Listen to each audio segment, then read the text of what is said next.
Hello everyone, welcome to my channel.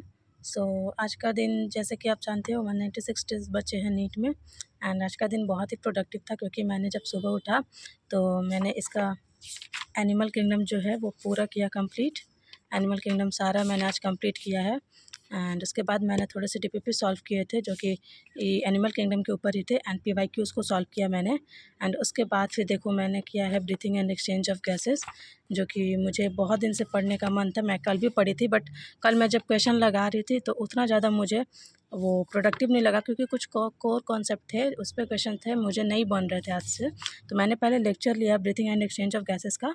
फिर उसके बाद लेक्चर के बाद जब मैं ये चैप्टर पढ़ी पूरा, तो एकदम पूरा मक्खन जैसा निकल गया। एंड सारे क्वेश्चन जो हैं वो सारे क्वेश्चंस मुझे आगे बनाने, जो कि बहुत ही मतलब ये जो था बहुत ही कोर कॉन्सेप्ट पे था। एंड अगर आप अच्छे से पढ़े नहीं हो तो आपसे एक क्वेश्चन सॉल्व नहीं हो सकता। जैसे कि एक क्वेश्चन जो था वो समरी से क्वेश्चन था, एंड वो मैंने अभी तक चेक भी नहीं किया कि वो कहाँ दिया हुआ है।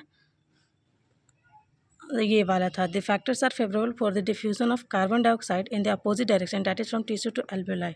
एक ये था and assertion reason question type था। एंड एक और जो था वो कि थोड़ा न्यूमेरिकल बेस्ड था, वो अभी मुझे याद नहीं है, मैं बताऊंगी अगले वाले चैप्टर्स में। तो ये मेरा मतलब आज मैंने ये किया, सुबह से 2 चैप्टर्स मैंने इसके किए क्लास 11th के जो हैं। उसके बाद मैंने अपना फिजिक्स खोला। फिजिक्स में मैंने जैसे कि आज पढ़ा है मोशन इन वन डे, मैंने कल पढ़ा था उसका नोट्स।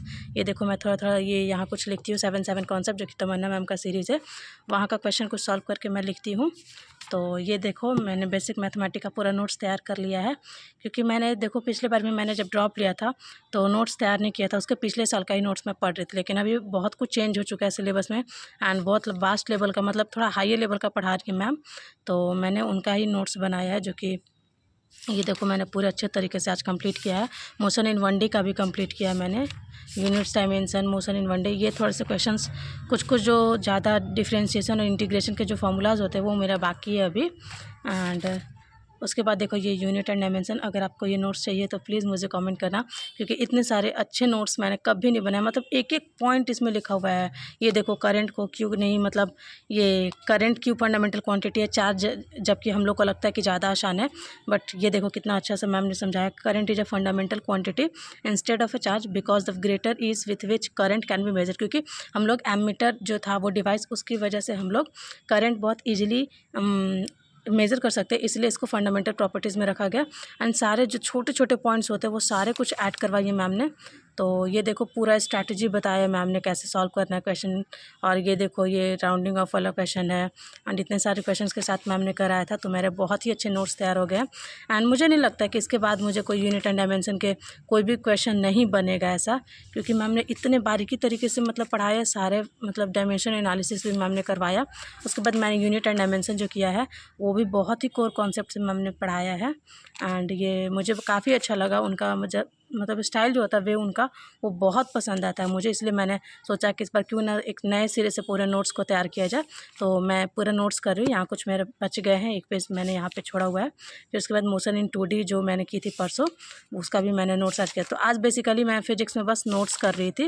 एंड उसके बाद मैंने किया है इसका क्लास 12th का, जो आज पूरा जो था, मतलब मैं कल रात से ही पढ़ रही थी। MBI वाला जो चैप्टर है वो, ये क्या बोलते हैं उसको, जेनेटिक्स, वो सारा चैप्टर्स आज मुझे मतलब इतने अच्छे तरीके से मैं पढ़ी हूँ ना, कितना अच्छे तरीके से कभी नहीं पढ़ी। मतलब एक एक लाइन मैंने यहीं पे थोड़ा थोड़ा कुछ नोट्स किया, बाकी मेरा नोट्स मतलब बना रही हूँ, अभी प्रोसेस में है, वो बना नहीं है अभी पूरा, लेकिन मैं पूरा नोट्स तैयार कर रही हूँ। क्योंकि इसी पाहुजा मैम से मैं पढ़ती हूँ बायोलॉजी, जो कि बहुत ही अच्छे तरीके से पढ़ाती हैं। एंड ये देखो मैंने पूरा चैप्टर आज रिवाइज किया, ये वाला एंड आगे वाला कुछ पार्ट मेरा बचा हुआ है।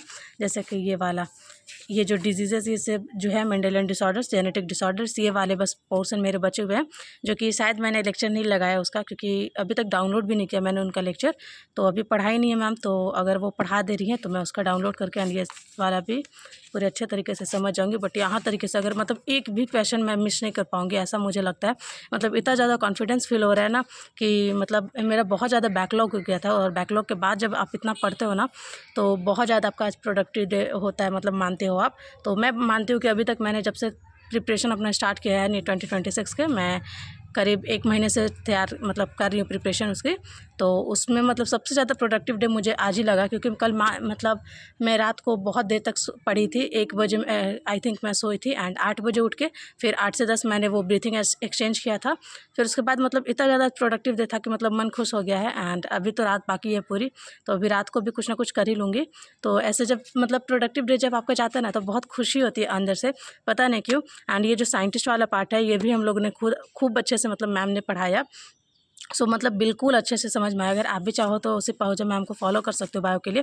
एंड अगर आपको थोड़ा सा मतलब एनसीईआरटी, मैम देखो ये एनसीईआरटी तो पढ़ाती हैं, बट ये देखो ये जो है इसका पैराग्राफ पढ़ती है एंड फिर उसके बाद वो अपने वे से पढ़ाती हैं, तो वो थोड़ा मुझे ज़्यादा अच्छा लगता है। बट अगर आप फर्स्ट टाइम आप एनसीईआरटी रीड करना चाहते हो एंड आपको बिल्कुल समझ में नहीं आया, मतलब फ्रेशर हो, तो आपको अनमोल शर्मा को सर को ये फॉलो करना चाहिए, क्योंकि वो एक एक लाइन मतलब एक एक लाइन वो खुद से पहले तो ये एक लाइन पढ़ते, उसके बारे में वो समझाते हैं एंड देन फिर आगे उसको समझाते हैं। और फिर भी समझ में ना आता हो तो आप उसमें अगर लाइव जाते हो तो उसमें एक ये फ़ायदा होता है लाइव जाने का कि आप उसको बता सकते हो सर से कि सर यहाँ समझ में नहीं है, तो वो उसको भी अच्छे तरीके से एक्सप्लेन करते हैं।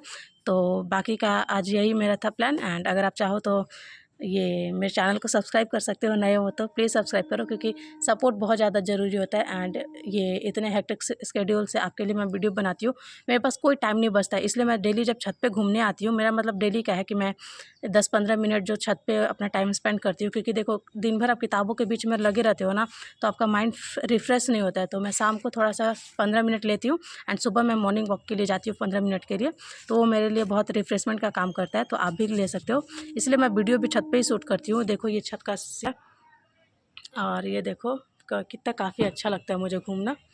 So that's it for this video guys. And अगर आप चाहो तो मेरे चैनल को सब्सक्राइब कर सकते हो एंड मेरे जर्नी में आप अपना सपोर्ट दिखा सकते हो। सो बाय गाइस, थैंक यू।